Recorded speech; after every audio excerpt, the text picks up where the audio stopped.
மழை வெள்ளத்தால் பாதிக்கப்பட்ட மக்களுக்கு பசுமை இயக்கம் சார்பில் நியூஸ் 7 தமிழ் அன்பு பாலம் குழுவினர் மூலம் நிவாரணப் பொருட்கள் வழங்கப்பட்டன.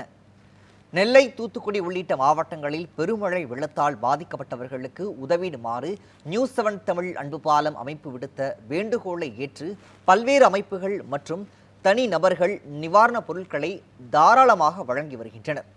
அந்த வகையில் நெல்லை மாவட்டம் ராதாபுரம் வட்டத்தின் தனக்கர்குளம் கிராமத்தைச் சேர்ந்த பசுமை இயக்கம் சார்பில் நியூஸ் 7 தமிழ் அன்பு பாலம் குழுவினரிடம் அரிசி, ரொட்டி, பன் மற்றும் குடிநீர் பாட்டில் போன்ற நிவாரணப் பொருட்கள் வழங்கப்பட்டது. அவை வெள்ளத்தால் பாதிக்கப்பட்ட மக்களுக்கு உடனடியாக விநியோகிக்கப்பட்டன.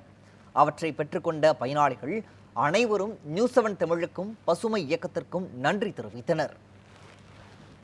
வணக்கம், எனது பெயர் நாகராஜ். நாங்கள் பசுமை இயக்கம் தனக்கர்குளம் ஊராட்சி ராதாபுரம் தாலுகாவில் இருந்து வருகிறோம். திருநெல்வேலி மாவட்டத்தில் வெள்ளத்தால் அதிகம் பாதிக்கப்பட்ட பகுதியில் உள்ள மக்களுக்கு உணவுப் பொருட்கள் கொடுப்பதற்காக வந்துள்ளோம். நியூஸ் 7 அன்பு பாலம் வழியாக நாங்கள் தொடர்பு கொண்டு அவர்கள் மூலம் மக்களிலிருந்து உதவி பெற்று திருநெல்வேலி மாவட்டத்தில் உள்ள அனைத்து மக்களுக்கும் உதவி பெறும் விதமாக அனைத்து பொருட்களையும் கொண்டு வந்துள்ளோம். எங்களுக்கு உதவி புரிந்த அனைத்து மக்களுக்கும் பசுமை இயக்கத்தில் உள்ள ஒவ்வொரு உறுப்பினருக்கும் நன்றி. அதை தாண்டி இதை செயல்படுத்த வைத்த நியூஸ் 7 அன்பு பாலத்திற்கு எங்களது நெஞ்சார்ந்த நன்றியை தெரிவித்துக் கொள்கிறேன்.